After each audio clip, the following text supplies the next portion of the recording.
Good morning, and I must begin with warm congratulations for the very careful, the unusually thoughtful preparation that has clearly gone into this very probing and rich encounter.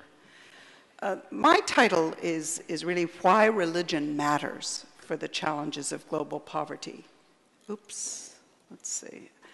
And my theme is also bridges.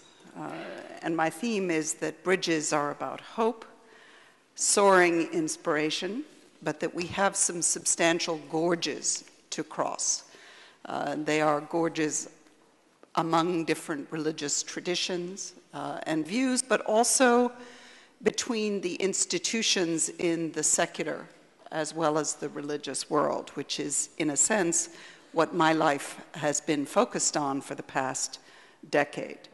So in my presentation, I'm first going to reflect on the meaning of equitable development and on ethical development, speak briefly about some of these gorges, some of the problems that we face, and then through quite practical examples, which is what we were admonished to seek, to look at the questions of hope and a few comments about the path ahead. And I hope the moderator will stop me when I reach the end of my time. The word equity is a difficult word. I was actually doing an interview for the BBC some time ago and used the word equity. And the interviewer stopped me and said, "Don't use that word, no one knows what it means."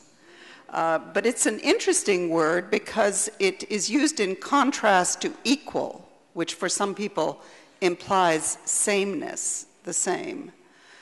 It's also used to try to move away from more rigid definitions of balance that are reflected in income distribution numbers alone. So equity is seen as broader.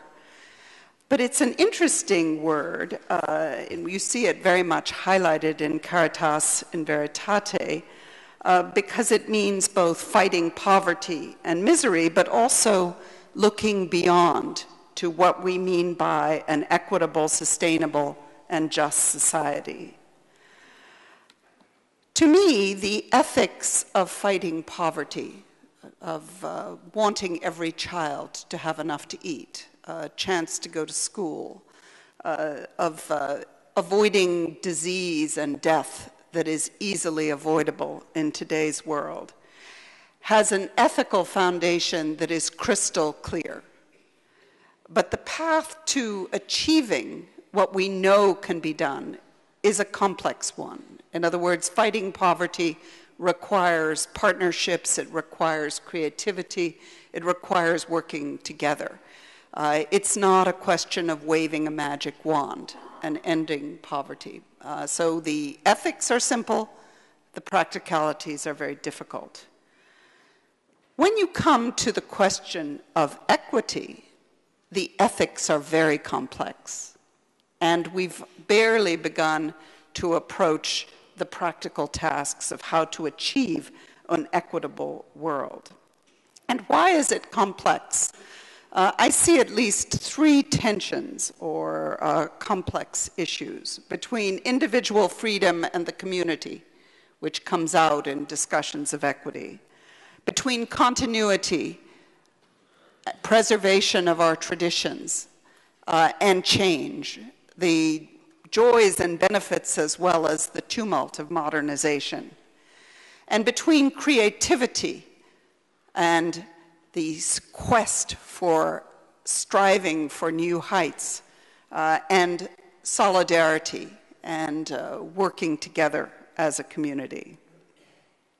So equity comes from the Latin aequus, and it has followed quite different paths. So it's quite interesting that equity actually means the share of a company, but it also means a profoundly ethical sense of balance. And that path that has led to those two roots comes through common law, through the courts of equity, to notions of property, but above all to notions of fairness, balance, impartiality, and justice, which is the term that we use when we speak of equity as a goal of development. And to me, this sense of fairness and balance is hardwired. They've done studies of chimpanzees which suggest that animals also have some sense of fairness and balance. And at least in my culture or in my family, the first word my children learned was no, but the second was it's not fair. The sense of balance that is something that is so fundamental to the human condition, which we see played out every day in the way that people look at the richness of the United States, the poverty of other places, so clearly and vividly before everyone's face in every image that you see on the television and the newspaper. Ethical development. So a first question clearly is whose ethics? And that in many senses is the topic today. There is an extraordinary richness of wisdom, insight, and passionate commitment that comes from Christian ethics and from Catholic social teaching. It is a fount of knowledge and wisdom which is too little tapped in thinking about the problems of the world. Just to give an illustration, the parable of the Good Samaritan, in many senses, brings the best of the teachings from the past about how we should approach someone who is in misery. And somehow we need to take this Christian teaching, and I'll leave to my colleagues the other major traditions. We need to link this and blend this with the challenges of the Universal Declaration of Human Rights, and the highlight today in Education for All and the Millennium Development Goals on this sense of developing human potential, the human being in the image of God, the human beings as equal, not only in their basic endowment and in their rights, but also in their opportunity to use their talents and to develop their lives.